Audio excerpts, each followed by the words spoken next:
Good evening, I'm Ces Orenia Drilon. I'm Pauline Verzosa. And I'm Sean Yao. There's only one big story tonight, the arrest of former President Rodrigo Duterte for crimes against humanity.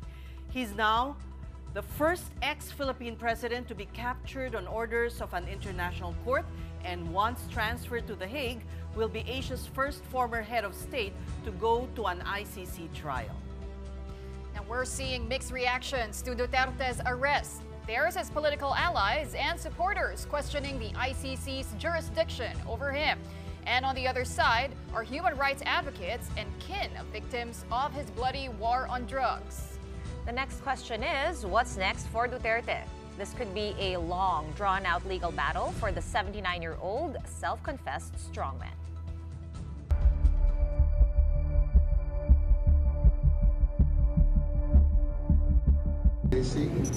Our obligations under the okay, sir? Sir, ganito. Let us follow the... Ito na ang sinasabi ko, sir, na we can do this the hard way. We can do this the easy way. The easy way, sir, is for you to choose 3 people to accompany PR to the plane. May bus dyan. And he's going to the plane. Okay, sir. The hard way. What plane is this, sir? Chartered flight. Chartered flight from... Okay. So we need to know. We need to know where you're bringing our president. Ma'am, the hard way? Sir, we need to know. Please give us information Makinig ka muna, ma'am. where you are bringing Wala sa pay grade ko yun, ma'am. Tagalogin na natin. Sabihin nyo kung saan siya dalahin. The hard way. The hard way. po kami. The hard way is for you. That's a video shared by former President Digong's daughter Kitty Duterte on her Instagram account about an hour or so ago.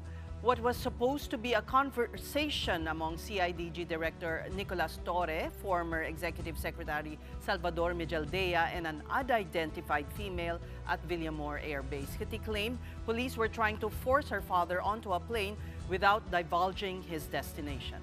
And that's just one of a series of tense moments captured before and after Duterte's arrest on a warrant from the International Criminal Court. After his arrest, Duterte's camp immediately petitioned the Supreme Court to nullify this order from the ICC. Now, this is on grounds that the Philippines is no longer a member of the tribunal. And for tonight's big story, we have with us News 5 correspondent Camille Samonte reporting to us live from the Supreme Court. Hi, Camille, what can you tell us? And please take us through today's events.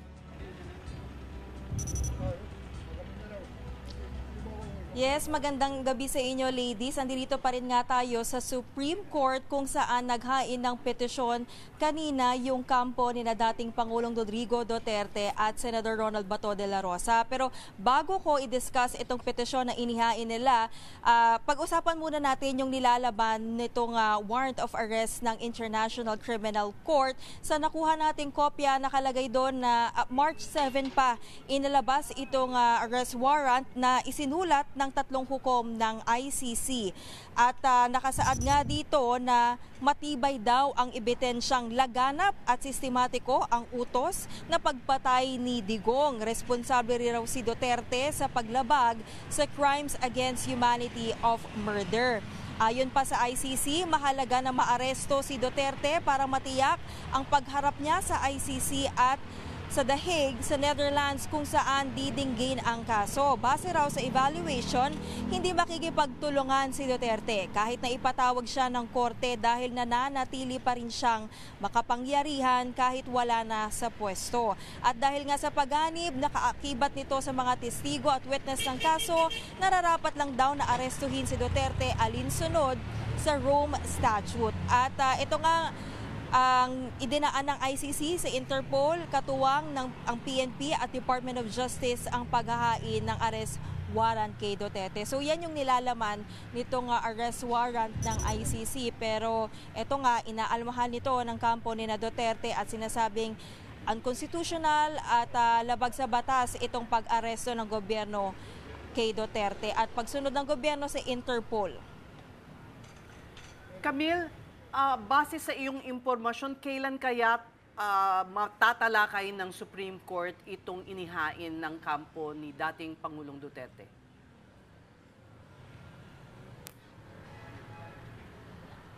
Yes, Ses, ito nga no, sinasabi ng Supreme Court dahil nga sa national significance nitong kaso o kahalagahan ng kaso na kinakaharap ng dating Pangulo, ipinag-utos agad ni Chief Justice Alexander Gesmundo na agad nga na maiparaffle ito. Ngayon, na-i-assign na ito sa magistrado para pag-aralan at siya rin ang magre-rekomenda ng susunod na aksyon sa Korte Suprema. Ngayon, nakadepende kasi yan, Ses, no, dun sa assessment at evaluation ng magistrado na na-assign dito para nga tignan yung petisyon. Kaya naman nakaabang pa rin nga tayo dito sa Korte Suprema para tignan kung meron na nga bang susunod na aksyon na ilalabas ang Korte Suprema habang sa mga oras na ito, I think, nasa Villamor pa rin ang dating Pangulo. Yun yung pinagdedebatehan, no, Camille, kung mauuna kayang lumabas itong desisyon ng Supreme Court or mauuna nilang maisakay ang dating Pangulo sa eroplano. Pero ano ang balita dyan? We know they don't give timelines, but is there kind of a rough estimate? Nandiyan pa ba ang mga maestrado sa loob ng Supreme Court? Nakasyon sa mga oras na ito, normally wala na talaga yung mga mahistrado dito dahil hanggang 4:30 lang yung opisina ng Supreme Court. Ngayon, normally by online sila nag-update kung merong mang desisyon na ilalabas nga ang Korte Suprema. But knowing the Supreme Court in the history, they don't really give update or a timeline kung kailan sila maglalabas ng desisyon. Nakadepende pa rin nga yan, as I said earlier, doon sa evaluation at assessment ng mahistrado na na-assign para nga tignan itong petisyon. At Camille, so kailangan ba antayin ng ICC at ng Interpol ang magiging desisyon ng Supreme Court bago idala ang dating Pangulo sa Hague, sa Netherlands?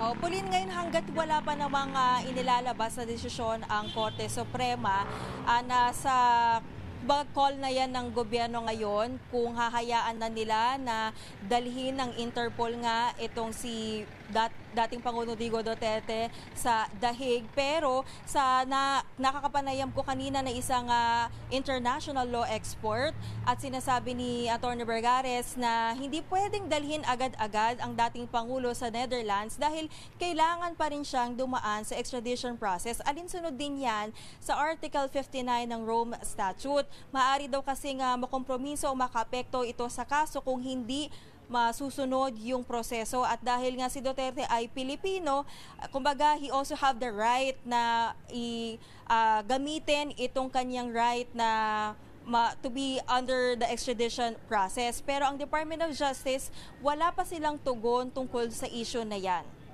Camille, nagtitipon ang mga tiga-suporta ni dating Pangulo Duterte sa Villamor. Pero dyan ba sa Korte Suprema may nakikita kang mga taga-suporta ng mga Duterte?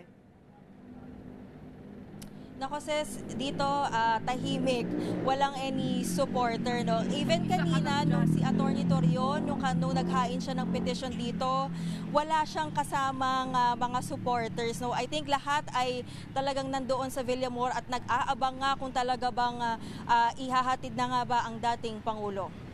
May update ka, Camille, kung napayagan na bang makapasok, no, yung iba pang mga abogado ng dating Pangulo? Kanina kasi umaalma, no, yung dating Labor Secretary si Bebot Bello, as well as yung iba pa niyang mga kaalyado, na hindi raw sila nabibigyan ng access sa dating Pangulo. Nagbago na ba? Sean, wala pa tayong information regarding that if yung mga abogado ay napayagan na. Pero kasi kung pagbabasihan din natin yung mga usual procedure kapag naaaresto ang isang individual dito sa Pilipinas o saan man, normally hindi talaga sinasama or pinapayagan yung kanyang abogado. Normally, nag-a-appear na lang yung abogado na yan kapag nandoon na siya para kumbaga kung assured na yung kanyang pag-appear sa korte. So yan siguro yung kailangan nating abangan, and I'm sure yung kampo ni na Duterte nag-aabang din yan kung maglalabas ng aksyon o desisyon ang Korte Suprema. Alright, maraming salamat sa iyo, Camille Samonte, News 5 correspondent. Now let's get the situation over at Villamor Air Base, where there's reportedly a chartered plane about to fly former President Rodrigo Duterte to The Hague in the Netherlands.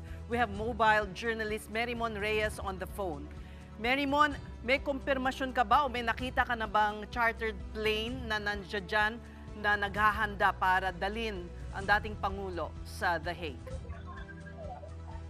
Yes, good evening, ladies. So far, base nga sa mga lumabas na reports, meron nga raw isang Learjet na nandito sa may presidential hangar malapit sa Villamor Air Base. Pero so far, wala pa tayong kumpirmasyon if tunay na nga ba nitong dadalhin itong si dating Pangulong Rodrigo Duterte papuntang The Hague, Netherlands. So far, pero doon kasi sa kanina lang naglabas ng pahayag itong si VP Sara Duterte sa kanyang social media account na sinasabing as of writing it, forcibly being taken to The Hague, Netherlands na raw itong si Pangulong Duterte. Pero so far, kung titignan natin kung tunay nga na manggagaling sa presidential hangar yung sasakyan na plane nitong ni Duterte, wala pa tayong nakikitang nagte-take off. And Mary Mon, kamusta naman ang lagay ng dating Pangulo? Nakita natin ang anak niya na si Kitty Duterte, nag-post sa social media saying that her father wasn't given the medical attention that he needed. Umakyat daw yung kanyang blood sugar. Pero may mga nakita rin naman tayong story mula kay Kitty na may oxygen na ang dating Pangulo. Would you know kamusta na kaya siya? Yes, kanina lang din sa isang live video din ni Kitty Veronica Duterte, nagkaroon nata ng parang pag-uusap itong si PRD kasama sila General Torre. Pero doon sa live video na yun, wala nang suot na oxygen mask itong si dating Pangulo. Pero isa sa parang nasabi niya, kung dadalhin daw siya sa The Hague, Netherlands, siya na lang daw mag-isa. Pero so far yun nga, sa nakikita natin ngayon, wala pang nagte-take off na aeroplano, wala pa tayong nakukuhang kumpirmasyon. Yun so far pa lang yung pahayagan ni VP Sara Duterte. Pero bukod dito, ilan pa sa patuloy na yung matandang edad ni Pangulong Duterte. Sino ba ang nakikita mo dyan, Mary Mon? Sino mga personages ang nakikita mo? Yung huli nating nakita na nandito pero parang umalis na. Nilinaw niya kanina na nandito raw siya para maging legal counsel ni Pangulong Duterte. Nandito raw siya para ipakita yung kanyang suporta. Kanina nandito rin itong sina aktor Philip Salvador, sina Atty. Vic Rodriguez, sina Atty. Israelito Torion, Senator Bongo. Pero even si Atty. Sal Panelo nandito pero lahat sila ay hindi nagkaroon ng pagkakataon na makapasok sa Villamor. Even though sinabi nga nila na meron na raw silang supposedly pass para makita o mapuntahan ng personal itong si Duterte. Si Senator Bongo kanina naman nagdala siya ng pizza o pagkain para raw sana kay Kitty Duterte para sa dating Pangulo pero hindi rin siya pinayagan na makapasok. Kaya naman ipinuslit na lang sa gate yung pagkain na kanyang bitbit. Mary Mon, grabe pa rin ba ang dami ng mga pulis sa area na yan hanggang sa mga oras na ito bukod dun sa mga supporters na nakikita natin sa mga earlier reports? Actually, ngayon, base sa kung ikukumpara natin sa sitwasyon kanina, mas nakakalat na ang mga pulisya. Extended na ngayon yung human barricade ng mga pulis kung kanina nandoon lang mismo sa gate ng Villamor Air Base. Ngayon, kung saan na tayo nakatayo at kung saan nakatayo ang mga supporters si Duterte, umaabot na ngayon ang human barricade dito ng pulisya. So from gate 4 to gate 5, extended na ang human barricade. And base sa mga nakausap natin kanina, ang inaabangan daw nila ay more or less posibleng umabot ng 150 to 200 na Duterte supporters. At yung isa sa mga natanong natin kanina na supporter ni Duterte dito, ang sabi ay may darating pa raw na manggagaling sa Bohol at iba pa raw mga probinsya para ipakita yung kanilang pagsuporta kay Duterte. All right, maraming salamat. That was mobile journalist Mary Mon Reyes reporting from Villamor Air Base. Supporters of former President Rodrigo Duterte claim his arrest on an ICC warrant is illegal. Among them is a former spokesperson of the Duterte administration, Harry Roque, who joins us tonight over the phone. Magandang gabi po, Attorney Roque. Magandang gabi, Ses, and welcome back. Unang-una, itong aksyon na mukhang it may happen anytime now or by tomorrow we may see the president already being flown to The Hague. Ano po ang masasabi ninyo tungkol sa napipintong aksyon nito ng Marcos administration? Well, unang-una, ito po yung labag mismo doon sa Rome Statute of the ICC. Dahil nakasaad po sa Rome Statute, kung makikipagtulungan ang lokal na pulis natin, ang PNP, sa pag-aaresto, sa bisa ng mandamiento de arresto na inisyu ng ICC, ang dapat ay dalhin muna siya sa isang regional trial court. No? Kung doon magdidesisyon ng regional trial court kung dapat nga pa siyang ipadala sa The Hague. No? Yan po yung nakasaad mismo sa Rome Statute of the ICC. Hindi po yan automatic na gaya ng gusto mangyari ngayon ng Marcos administration na isakay siya sa eroplano at dali na sa Hague. No? Yan po ay paglabag na mismo ng Rome Statute. Pangalawa po, sa mulat-mula pa naman, kami po ay naninindigan na wala na po talagang jurisdiction ang ating International Criminal Court dahil natulog po sa pansitan yung prosecutor. Sang-ayon mismo sa Rome Statute, bagamat merong obligasyon na makipagtulungan, yung obligasyon po ay tatagal lamang sa 1 taon matapos na magdeposito tayo ng instrument of withdrawal. Alam naman po natin na yung formal na investigasyon na sinimulan ng prosecutor ay nasa 2nd taon na. No? At merong ang 2 mahistrado sa appellate chamber ng ICC na nung dininig itong kasong ito na nagsabi na wala kang jurisdiction. Kaya nga lang ang desisyon ay 3-2. Pero dun sa desisyon na 3-2, sabi rin ng 3 mayorya, yung desisyon nila ay hindi desisyon tungkol sa jurisdiction. No? Dahil ang objection ng 2 mahistrado ay no jurisdiction na dahil nakapagbitiw na nga tayo no? Bago pa nagsimula ng preliminary investigation ang ICC. Ang sinasabi ng 3, mailalabas daw yung issue ng jurisdiction sa tamang panahon. At yan nga po ay dun sa tinatawag na confirmation of kayo, charges. if you don't mind, Secretary Roque, kayo po ba ay nakikipag-ugnayan sa legal team ni dating Pangulong Duterte or nakausap nyo ba si Pangulong Duterte today? Well, mahirap po makausap ngayon si Presidente Duterte. Pero ako po ang gumawa ng isang petition for habeas corpus and for certiorari na ang maghahain ng petition for habeas corpus ay itong si Congressman Pulong. No? Kaya lang po, nagsarado na ang Supreme Court ng 4:30, hindi na po pwede mag-file. Pero meron pong naunang petition naman at na-receive 3 minutes before nagsarado ang Supreme Court ngayon, 4:27. Ito po naman yung petition for certiorari na hinain mismo ni Presidente Duterte. So yung habeas corpus petition po ay bukas ng umaga? Bukas ng umaga po yan dahil hindi na nga po nakaabot ng 4:30. So kayo po ay nakikipag-ugnayan sa mga kaanak ni dating Pangulong Duterte? Opo, at ngayon po, diretso pa ugnayan natin pero kay VP Sara po. No? At lahat po ng mga papeles ay napirmahan na at yan po ay isasampa na lang sa hukuman bukas. Pagbukas ng Supreme Court. Parang ang hirap po ng remote control itong ginagawa ninyo. Nasaan po ba kayo? Wala po ako sa Pilipinas pero yung petition pong kasi yan matagal nang nakhanda.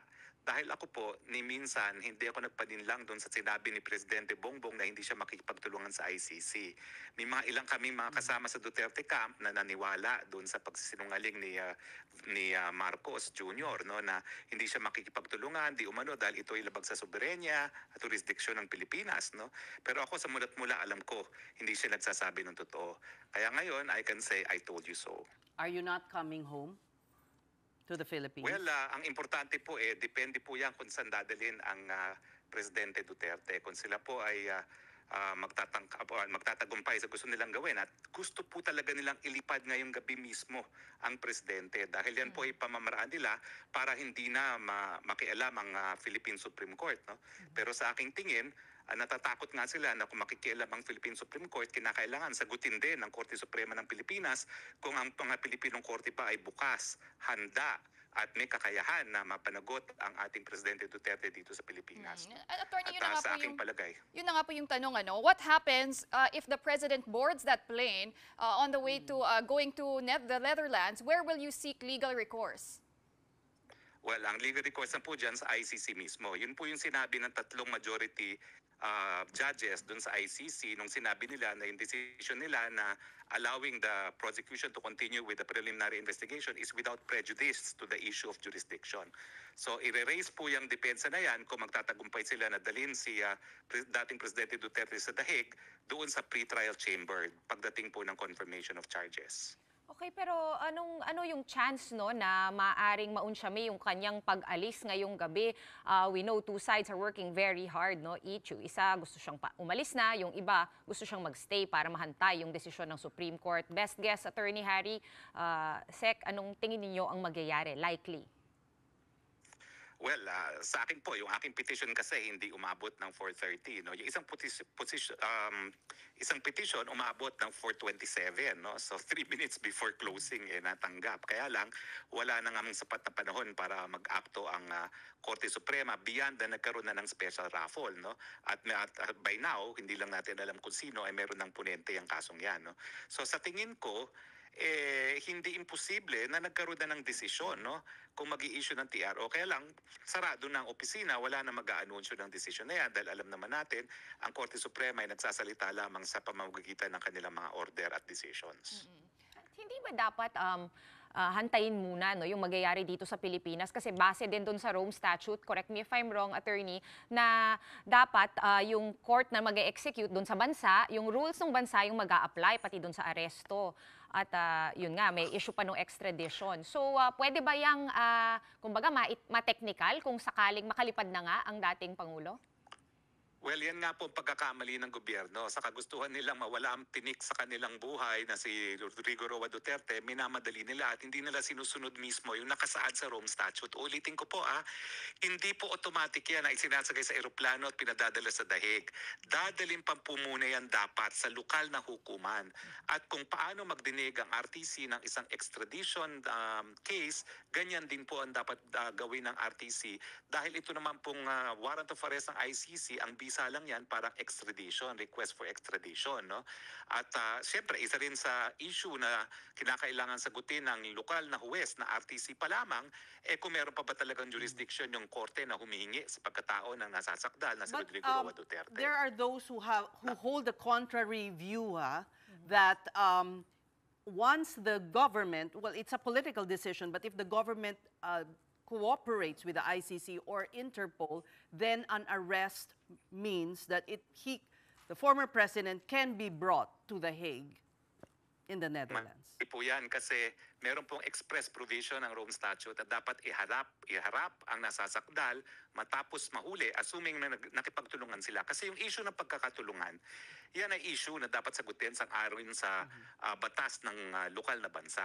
At ang paninindigan nga natin, wala nang obligasyon makipagtulungan kasi hindi na nga tayo miyembro. Pero matapos makipagtulungan at inaresto nga ang tao na hinahanap ng ICC, nakasaad sa Rome Statute mismo, dapat dadalhin muna ang pagkatao ng taong yan sa lokal na hukuman.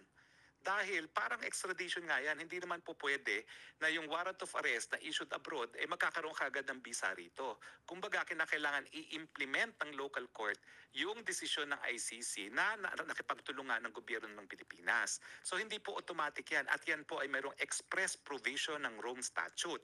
Hindi ko po kasalanan kung itong mga abogado ng gobyerno ay hindi masyado kabisado kung anong nakasaad sa Rome Statute, no? Pero tayo naman po ay nag-aral dyan at yung ating karagdagang pag-aaral sa ICC ang dahilan kung bakit tayo naman po ay napasama sa list council ng ICC. Antabayanan na lang namin po yung inyong habeas corpus petition if it will not be deemed moot and academic. Marami pong salamat, former presidential spokesperson, Attorney Harry Roque. Maraming salamat po. Well, this afternoon, Vice President Sara Duterte also flew in from Hong Kong.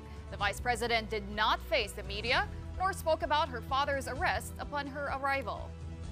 Her office did issue a statement saying the Vice President is accompanied by her children and will address any relevant matters at the appropriate time. It says, "We kindly ask for your understanding as she attends to these matters." Now, Sara's brother, Davao Mayor Sebastian Baste Duterte, did not mince words. He criticized their father's arrest in a flurry of social media posts.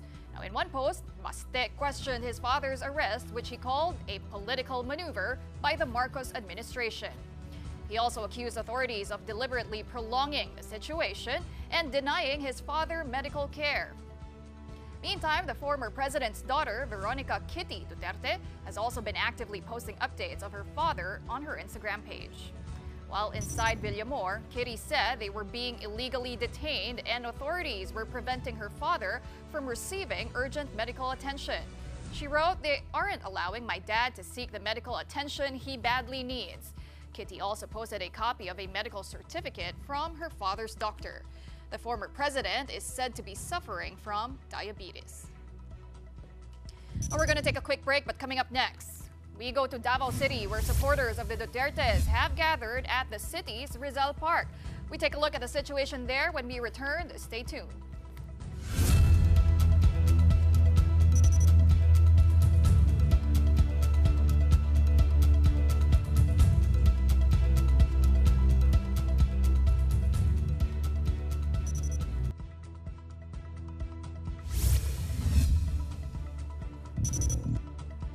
You're watching the big story here on One News. At the news of former President Rodrigo Duterte's arrest, his supporters in Davao started gathering at the city's Rizal Park. We have News 5's Mindanao correspondent Bril Montalvo over there to give us an update. Bril, ano na ang nangyayari ngayon dyan? Ladies, alam nyo, kasulkuyan pa rin nagtipon-tipon dito sa harapan ng bantayog ni Gat Jose Rizal dito nga sa San Pedro Square sa Davao City ang mga taga-suporta at mga Davaoenyo ni dating Pangulong Rodrigo Duterte para kundinahin ang pagka-aresto sa kanya kaninang umaga, paglalapag ng kanyang sinasakayang eroplano sa Ninoy Aquino International Airport. At kanina ay may nakausap tayo mga Davaoenyo at sabi nila ay hindi nila nagustuhan ang panggigipit ng Administrasyong Marcos sa mga Duterte at galit na galit sila sa sinapit ngayon ng dating Pangulo. At sa ngayon, ladies, ay ongoing pa rin ang isinagawang activity dito nga sa San Pedro Square at kani-kanina lang ay nagsagawa sila ng candle lighting ceremony in support kay former President Rodrigo Duterte. And ngayon, bantay sarado pa rin ng kapulisan at kasundaluhan ang compound, itong paligid ng San Pedro Square dito sa Davao City. At anumang oras ay inaasahan na dadating at dadalo dito sa pagtitipon ang dalawa sa Duterte, ito nga si Davao City Mayor Baste at Congressman Pulong. Balik sa inyo. Bril, mukhang organized yung event, no? May nakikita akong mga spotlight sa likod mo, parang may mikropono at parang maraming tao. How many people are there? At ano yung mga sinasabi ng mga taong may hawak ng mic? Alam mo, actually hindi ito na-organize at hindi ito na-anticipate ng LGU itong activity. Kaninang umaga nang matapos ang sesyon dito sa Sangguniang Panglungsod ng Davao City at nag-usap-usap itong mga city councilors after the session nila na pumunta nga dito sa harapan ng bantayog ni Gat Jose Rizal para magsindi ng kandila in support sa kaya former President Rodrigo Duterte. At hindi nila inaasahan ng mabalita ito sa Davao Media ay dahan-dahan at isa-isang pumupunta dito ang mga Davaoenyo at taga-suporta ng mga Duterte. Hanggang sa ngayon ay patuloy pa rin ang pagdagsa. At ngayong hapon lang ito inilagay itong mga mikropono at itong mga lights dito sa harapan ng bantayog ni Gat Jose Rizal dito nga sa San Pedro Square.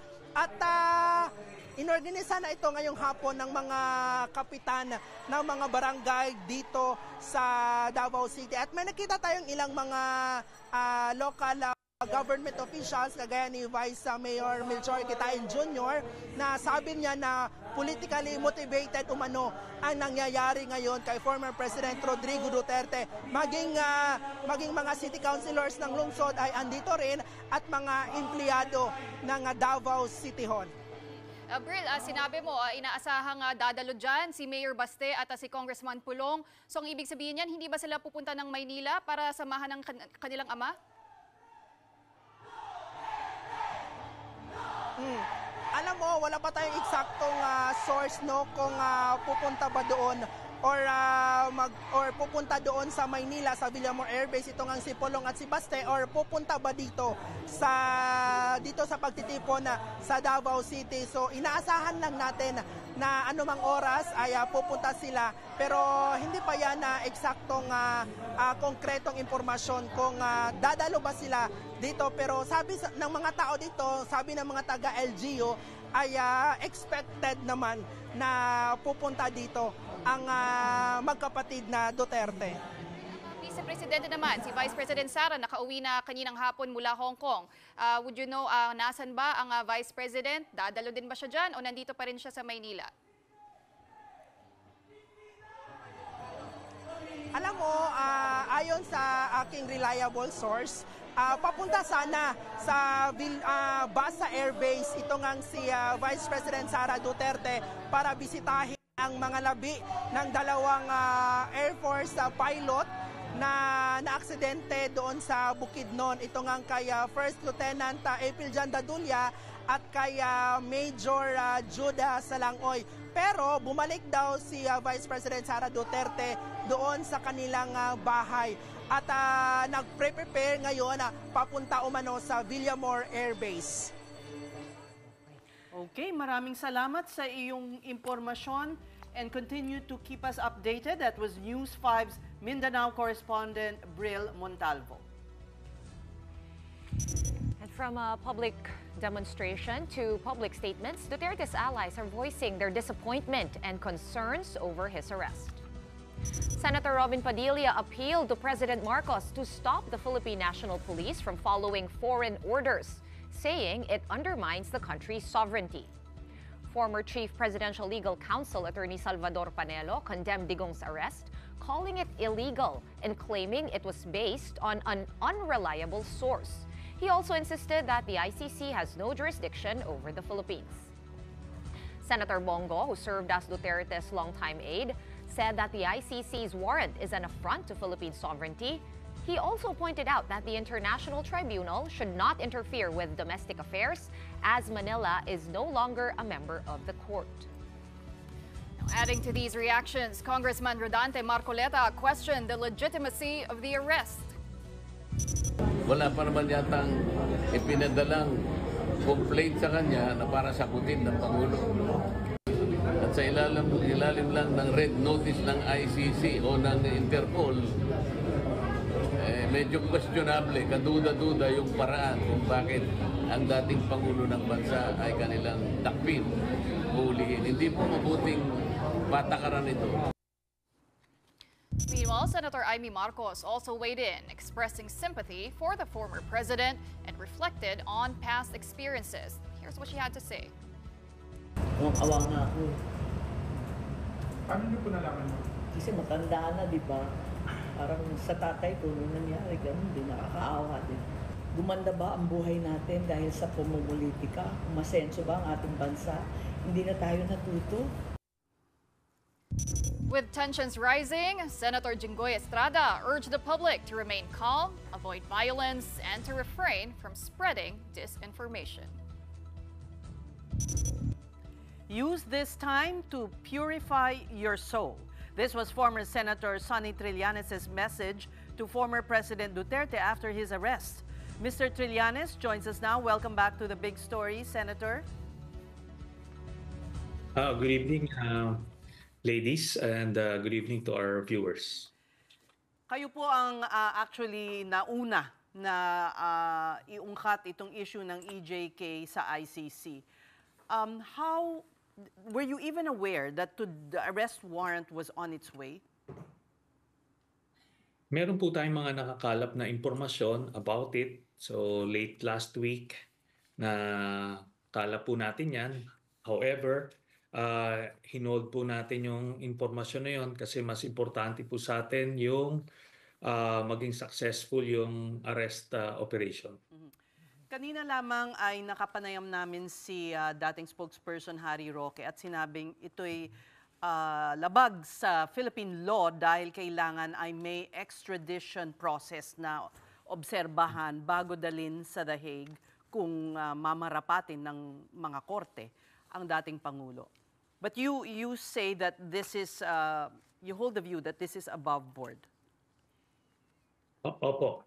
Una, naging signatory po tayo ng Rome Statute noong 2011 at isa sa nag-concur niyan sa ratification ng Rome Statute is the President, President Marcos. So, ganyan po. Bound tayo nung mga provisions dun sa Rome Statute at nakalagay po doon na kahit mag-withdraw tayo ay miyembro tayo meaning bound tayo doon sa mga provisions na yon habang miyembro tayo. So na ano na yan, na affirm na yan ng Korte Suprema na kahit nga nag-withdraw tayo ay meron pa rin jurisdiction yung ICC nung mga panahon na miyembro tayo. Kasi nag-agree tayo nun eh. And we have to respect yung international agreements. Ngayon, bukod pa riyan, meron tayong tinatawag na Republic Act 9851. Ito po yung batas na nag-define nung crimes against humanity, genocide at iba pang mga crimes na ganyan. At nakalagay po dun sa Section 17 jurisdiction na section at dun sa pangalawang paragraph nun nakalagay na pwedeng ipadala or i-surrender ng government authorities ang kahit sinong akusado na iniimbestigahan ng International Tribunal. Na hindi It's naman almost kinakailangan, specific. if I may interrupt, na Yes, hindi yes. kailangan ng extradition process. Hindi po. Kasi nakalagay yun dun sa batas. Kaya advice ko kay Attorney Roque, siya naman yung abogado, magbasa siya ng batas. No? At ganito po, yaan hindi ko ng test yan. Nandiyan na yan sa ating jurisprudence, kaya hindi na mababago. Tapos, ang isa pa po, ang tinatawag ko dito is surrender. Hindi po ini-extradite. Kasi nga, consistent with the provisions of Republic Act 9851. You use the word surrender. What if the former president refuses to board the plane? Because we understand that there's already an information conveyed to former Secretary Mejaldea that there's a chartered plane waiting. Kung umayaw po ang dating Pangulo na sumakay, pwede yon. Dahil sabi niyo surrender. Hindi po. Sinusurrender ng government natin siya doon yes, but he sa can also ICC. voluntarily, put himself under the ICC. Yes, wala ho siyang say dito kasi siya po yung akusado. So kagaya dito, pagka ikaw ay isang akusado na at na-aresto ka na, nababawasan po yung iyong karapatan. Kaya yan po. Tapos ganito po yan, pumupunta tayo sa technicalities eh. Ang tanong naman dito, meron bang krimen na ginawa o wala? Tayo po ay mga saksing buhay dito. Libo-libong Pilipino yung pinagpapatay noong mga panahon na yon. Sabi ko, huwag tayo madala dun sa mga images ngayon na parang kawawa, matanda na, may sakit-sakitan. Ang tignan po natin yung mga panahon ng 2016 to 2022 kung anong itsura ni Duterte noon. Siya ay isang halimaw sa mata ng karamihan kasi talaga ang dami niyang pinapatay. With the snap of his finger, sunuran po yung mga tiwaling pulis, pinapasok po yung mga bahay ng mga mga mahihirap sa mga squatters area, sisipain nila yung pinto. Tapos babarilin nila kung sino daw yung nasa listahan nila na gawa-gawa din lang naman nila. Tapos pagka wala ho doon yung target nila, kahit sino na lang ang nandoon, papatayin nila, tapos sasabihin nila ay nanlaban. Ganun na po yung nangyari noon. Let us remember those dark years dito sa kasaysayan natin. Hindi po yung ngayon na parang inosenteng hinihila siya at kinakawawa. Hindi po ganun. So, this guy is a monster. Yan po. So, Senator, you're saying na sinusurrender ng Philippine government si dating Pangulong Duterte sa ICC. Yun ang nagaganap ngayon. Yes. Consistent with our own law, yung sinasabi natin, Republic Act 9851, Section 17, that the government authorities may surrender an accused who is being investigated by an international tribunal on crimes against humanity, genocide, and etc. Ganun po ka-specific yung batas natin. Kaya yung mga naggagaling-galingan po dyan, basahin po nila yung batas. Then, meron po tayong decision ng Supreme Court na nire-recognize ang jurisdiction ng ICC nung tayo po ay miyembro pa. Kasi nakalagay po yun dun sa Rome Statute, Article 127, na pagka naging miyembro na tayo ng ICC, kahit mag-withdraw tayo, ay covered pa rin tayo nung panahon na miyembro tayo. Ano po to? Solid po ang pundasyon dito. And bottom line, sabi ko nga, paano na? Sino man na magpapanagot kay Duterte dun sa libu-libong napapatay nila nung panahon niya. Senator, hindi yung issue kasi that we're focusing on right now, it's not the kung pasok ba. Yes, we understand, no, hanggang March 2019, lahat nung nangyari is pasok.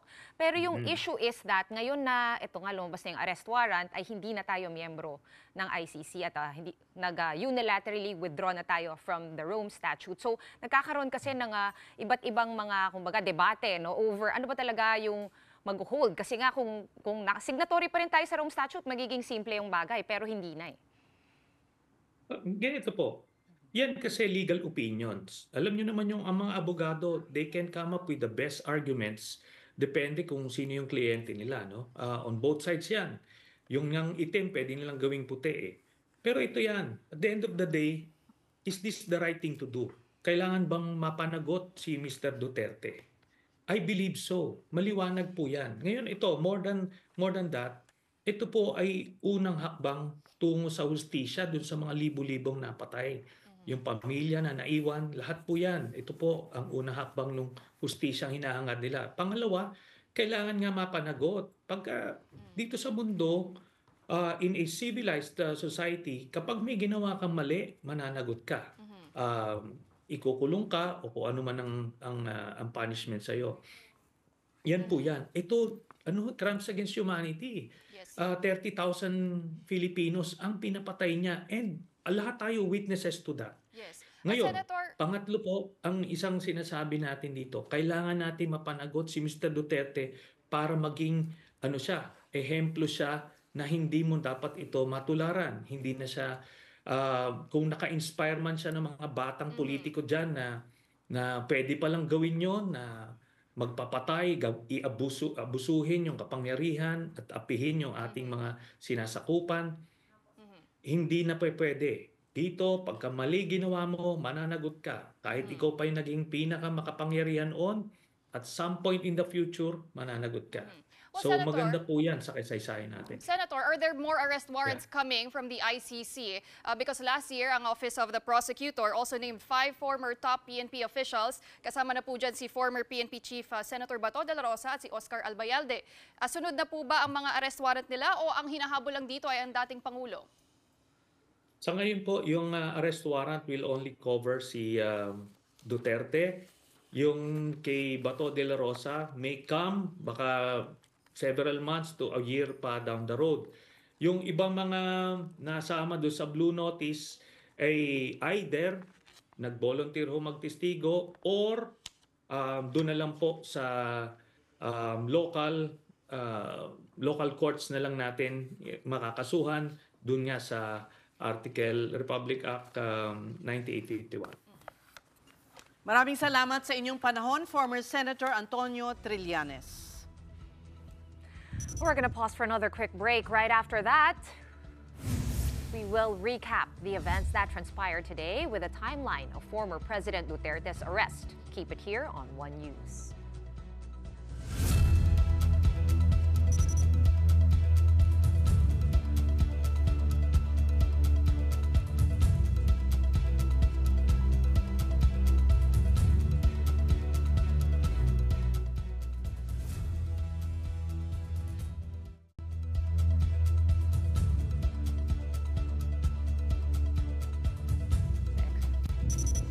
Welcome back. Thanks for sticking around with us here on The Big Story.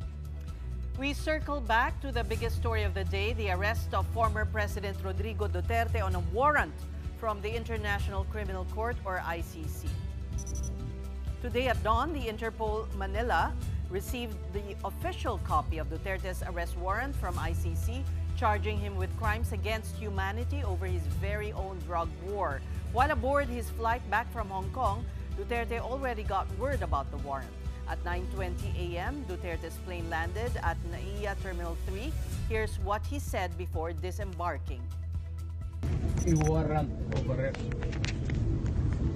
So, you will just have to kill me. Kung hindi ako papayag, kung kakampi ka dyan sa mga puti. We're just going through the process. Kaya nga. At past 10 a.m., Duterte's lawyer, Attorney Martin Delgra, reports that the former president was taken by authorities and his whereabouts were unknown. Before noon, it was confirmed that Duterte was taken to Villamor Air Base. There, he kept challenging his arrest with a question, and I quote, "What is the crime that I committed?"